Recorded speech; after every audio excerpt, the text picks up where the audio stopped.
Welcome to zwide-media. If you're new to this channel, please subscribe. Don't forget to like, comment and share. Here's a new video for today.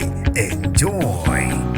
Idlule nemphefumulo yabantu abathathu isiphihle sengozi esenzeke eGingindlovu izolo. Nginibingelele ezindabeni zezwide-media. Igama lami ngosibonga konke wakandwandwe Mothanda, ungangibiza intatheli eka YouTube.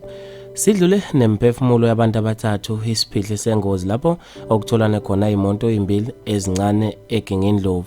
Abezizimo eziphuthumayo IPSS Medical Rescue baphuthume endaweni yesigameko bafica imoto ezimbili ezincane zishayisene ku N2 phakathi kweGingindlovu neFay Breeze.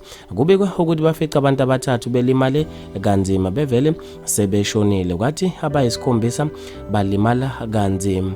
Abezimo eziphuthumayo kudinga ukuthi besebenze kanzima ukuhlenga abantu abalimele khona endaweni yesigameko babe sebephuthunyiswa esibhedlela. Kubikwa ukuthi abalimele babe sebephuthunyiswa ezibhedlela eziseduze. Ngaso njalo isimo sezulu besingesihle osukwini la izolo njengoba imvula kwezinye indawo namanje ilokhu ine njalo. Nabezimo eziphuthumayo baxwayisile kubantu ukuthi sengathi bengaqaphula isimo semvula. Abantu babe nokuphawula okwahlukahlukene khona lapha ezinkundleni zokuxhumana.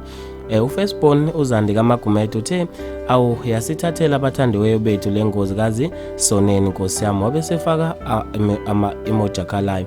Umzamo sibe uthe sicela umkhuleko kwaZulu Natal nakho ukufa kudlangile. Umxolisi Shezi uthe leli zulu alipheli. Umgovu Manqele uthe muhle umsebenzi wenu bantu bezimo eziphuthumayo Nkosi yami niqhubeke njalo nisiza abantu. uErika Collins uthe awu konke Nkosi yami siyabonga kwabakwazi ukulekelela uma kwenzeka ingozi. Usihle Mthembu uthe sengathi imphefumulo yabo engalala ngokuthula. Abalimele sibafisela okululama okusheshayo. Bafethu maningi kakhulu ama-comment ngizofisa mina ukuzokuphala kwakho khona lapha kwi-comment section ngalo lo daba. Mina nje ngitathela YouTube sengiphuma kanje ngithi awungibambe evidweni elandelayo.